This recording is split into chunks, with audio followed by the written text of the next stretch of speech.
Welcome back. We are here to talk about and preview the Chicago Bears Week 2 matchup with the Tampa Bay Buccaneers.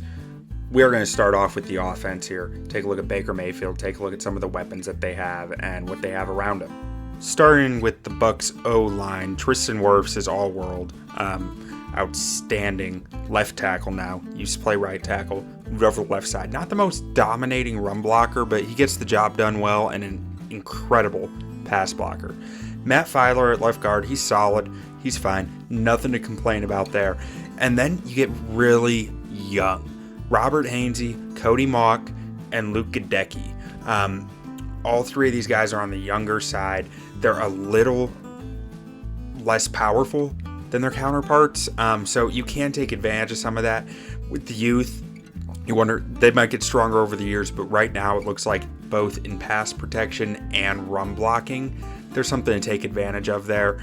And I think Mauch's grade is a little high here. I didn't love his film from this one game that we had. And then on the Bears side, you have DeMarcus Walker, Andrew Billings, Justin Jones, Yannick Ngakoue. I do wonder if we see more of Javon Dexter in this game, trying to play games with Billings and Dexter against that right side to use the strength that the Bears might have on their D-line to try to outmatch those right side guys. Then looking at the middle of the field, so we're talking running backs, tight ends, quarterbacks, safeties, linebackers. The Bucs are pretty unproven at both the running back and the tight end spot, and even the quarterback spot. Some might say Baker's proven, but he's not a known commodity, I wouldn't say. Going up against a strong middle of the field unit for the Bears with Eddie Jackson kind of being the star of it, despite the grade here. A lot of that comes down to time missed to injury. You also have Tremaine Edmonds and TJ Edwards, who just came into town on big free agent deals. Hope to see them excel in this system eventually. They did struggle some this past Sunday, but hopefully as familiarity goes up, so does their play. And second-year safety Jaquan Brisker, who's been a playmaker for him, but has had some lapses in coverage at times. And finally, we get to the vertical portion of the field, where the Bears have Jalen Johnson as CB1, Kyler Gordon is their typical CB2, or the nickel corner, more so, because Tyreek Stevenson does play on the outside while Kyler plays inside. But Kyler has a broken hand, and it's questionable whether he'll club it up and play or whether he'll sit down to avoid further damage. So maybe we see a bit more Terrell Smith this game. Maybe we see Josh Blackwell, I believe, is their backup nickel. Might see him in there some, but also with how much 12 and 13 personnel the Bucs run, I think we might see some more Jack Sanborn in this game. And on the Tampa offense, Mike Evans, Chris Godwin, bona fide studs. These guys can play. They're big. Mike Evans is big. Chris Godwin's fast, quick, shifty. There is a lot of danger that these two can put you in. I was kind of surprised the Bucs didn't use them more in their game plan against the Vikings. They seem very tight end oriented. And then behind them, you got two young guys who have showed some promise in Trey Palmer and Devin Tompkins. Still a little early to tell whether there's really something there or not, but I'm sure we will find out in time. All right, now that we've looked at some of the roster, let's get into some of the tape. So I want to start this off with talking about the autonomy that Baker seems to have within this offense just based on week one's tape. Like you'll see here, Baker gets up to the line, recognizes something, probably the fact that they have, 8 guys right up on the line of scrimmage. And he says, okay, I got to change this. 4 guys in coverage. Let's see what he changes it to, and just make a mental note of the fact that you muddy up the front, you might be able to get Baker to change the play to something that you think you're ready for. Change it to a screen, Vikings ready for it, nice little stop. Next thing I want to point out with Baker is he's ballsy. Like this guy's he's gonna try to deliver the football through whatever you're putting him through. He is a gamer. He wants to get the job done, and he's gonna try to. Like that pass is awesome, right? He's got the defender bearing right down on him, right when he turns his back. Like doesn't know the defender's there, doesn't know the defender's there. Sees the defender, delivers through the hip, ball's on the money, gets it done. This next one, This is just so smooth. This is just a nice improvisation on his part. Or maybe this was the design. I don't know. But I just thought it was so cool I had to include it in here.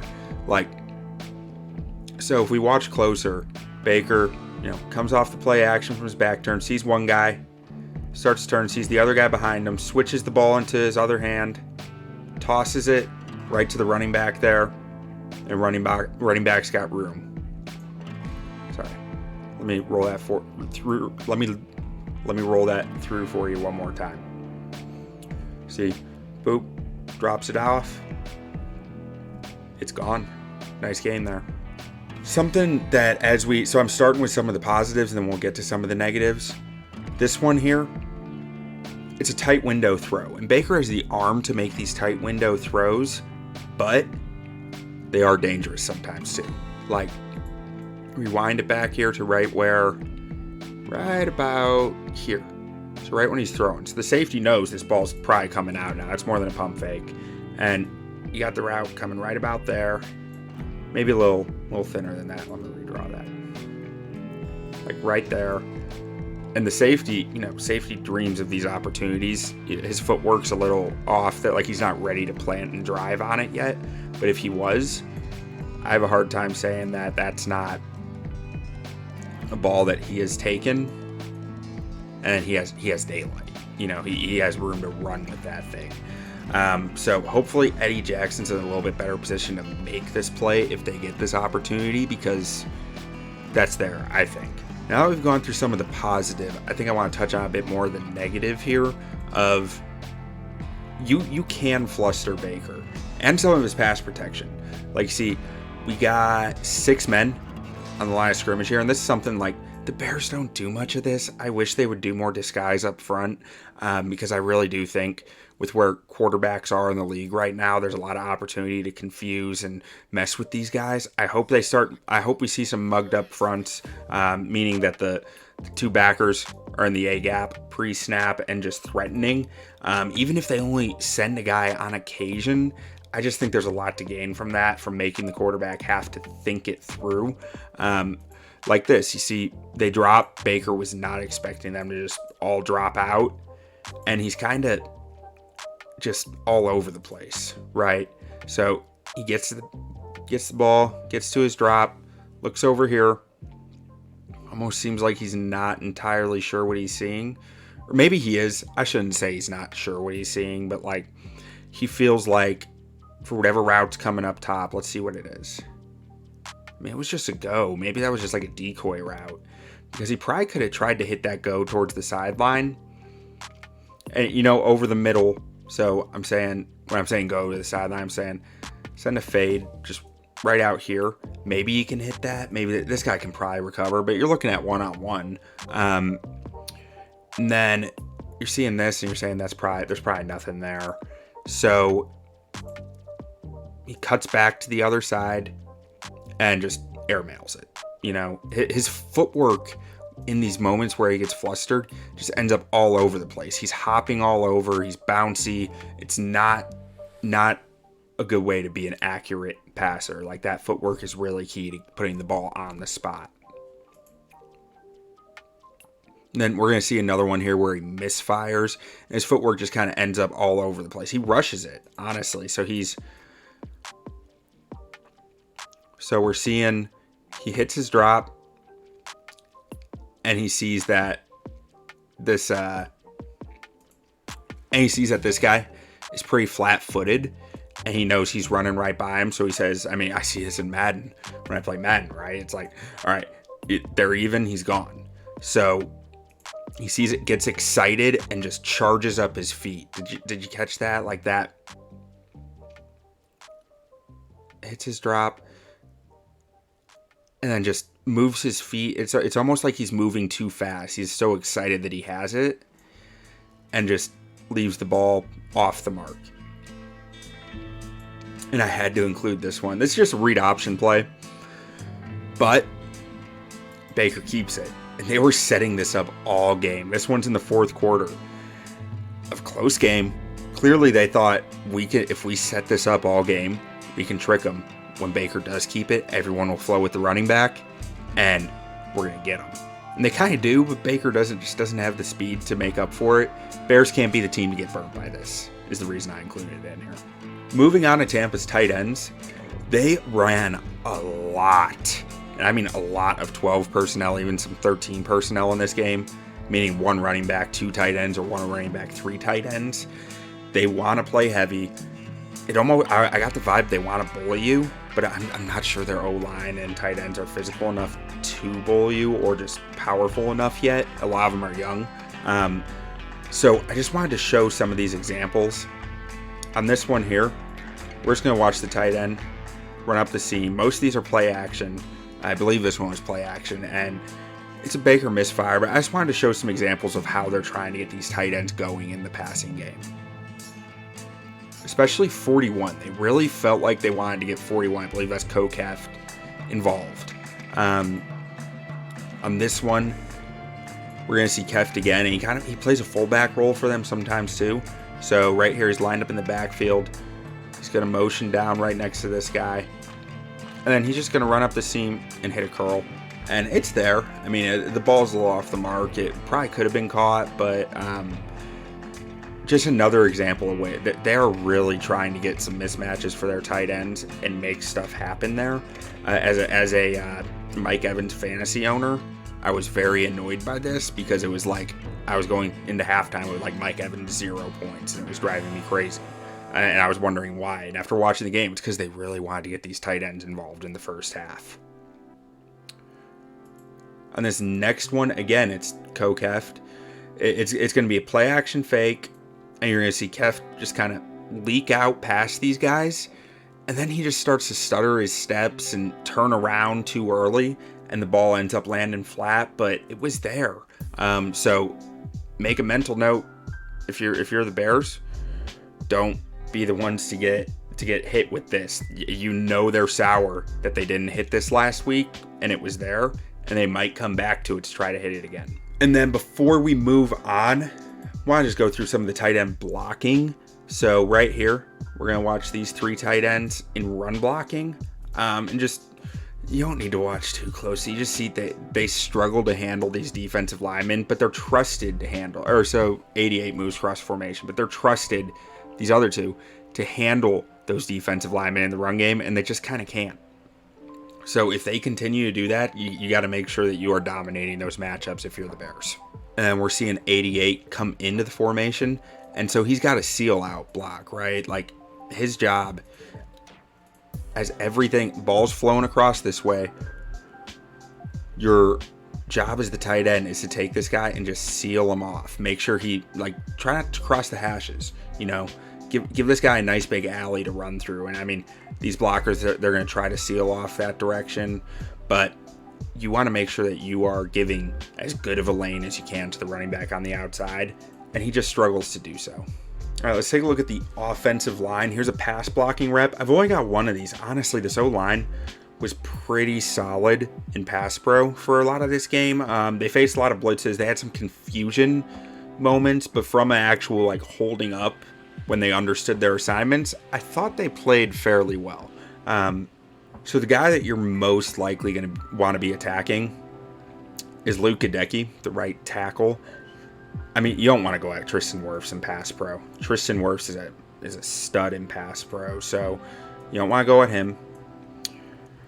Cody Mock, pretty raw in pass pro, so you can consider going after him at right guard. Luke Idzik at right tackle. He's fundamentally sound, lacks the power that you want though. So if you're a power rusher, which the Bears defensive ends, they're not exactly the most gifted defensive ends in the league. They need to win with power. So getting into Idzik and forcing him into the pocket is probably the way you need to attack this. And just like the Vikings here, I think that's Danielle Hunter, who, tough to compare to what the Bears have, but is just able to push him back in. Cody Mock isn't able to get there and kind of help either. Right about here, Cody Mock's got nothing. So he should be just coming and smashing him out of the play. And he tries to, but Mock, I think there's going to be a bit of a process for him to really get used to NFL speed. So the Bears got to use that to their advantage. And finally, we'll look at some of the run blocking. And really, if the Buccaneers are trying to run to the right side, the Vikings showed, and the Vikings have a lot of beef up front. They probably have quite a bit more power than the Bears do. Like Harrison Smith right here is a brick wall of a human being, but Bucs O-line struggled on that. It's from the center through the right tackle. Center, right guard, right tackle. They struggled to contain much. They struggled to handle the power that the Vikings had, and guys were just able to get right in there and take advantage of it. This one, I want you to watch number 70, the center. That last play, we'll go back to that really quick. This one was kind of on everybody, I thought. So, like, you see, let's just go from left tackle to right tackle. So that's on the right side of the screen. You got Tristan Wirfs right here, who's outstanding pass blocker. Just an okay run blocker, or a pretty good run blocker at times, but it's hit or miss. Right there, you see, you'd like to see him get more of a push on number 90 to help the left guard, because the left guard ends up getting beat there, and you see, I mean, that's just closes up the run lane. Says this ain't open today, and you'd think if Wirfs got a hand on him a little earlier, he might have been able to take him more off balance. And then Wirfs, he hits his second level guy. But now let's take a look at the center, because we talked left tackle, left guard already. So the center and the right guard, they are doubling up on Harrison Phillips, and they give some drive. Harrison Phillips is able to split him though. You know, like they take Phillips down to a knee there almost at one point, but he's able to recover and split the double team and just stay in that run lane. All the while, number 90 is occupying the run lane next to it, and you got your right tackle, Kadecki, struggling to contain Hunter. There's just nowhere to run. This next one, take a look at 70, the center. Head up, Harrison Smith right up on him. Bears probably won't be showing any head up looks here, like no zero tech, but Andrew Billings looked really good week 1. I think that's a matchup that you're trying to create. Andrew Billings right in here, right head up on mock. That's something. I mean, you do him head up on mock and put a Javon Dexter in the A gap there. I feel like that's something you can really work with to try to use those players' power to your advantage. But watch the center here. Harrison Phillips just easily handles it in control the whole time. This one we're watching the right guard, Cody Mock, who I was a big fan of in this past draft, but it is a learning process coming from North Dakota State. And he's out over his skis. Like, let's bring that back. Gets into the guy fine. He's a little tall, but doesn't get enough punch on him. Harrison Phillips just handles the punch pretty easily and is able to extend and leave him in the dust. Mock ends up out over his skis, off balance, and Harrison Phillips is making the play. Man, I love Harrison Phillips. Such a good football player. All right, in this last one, we are looking at the right tackle, Luke Gadecki. And Gadecki just fails to get enough push here on the defensive end. Running like an outside zone or zone toss, something like that. And just fails to get enough push, gets stuck on... See, no vertical displacement, getting pushed back a little, gets stuck on the tight end next to him, and 90's just able to go in and make the play.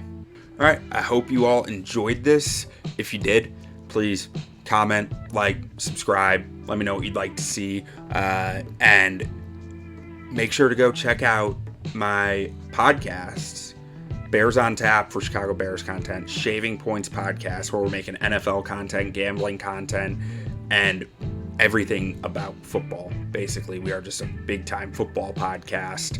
And go check out my writing at ontapsportsnet.com. And again, my name is Quentin Crisco. You can find me on Twitter at BuckissStats. Appreciate it. Have a good one.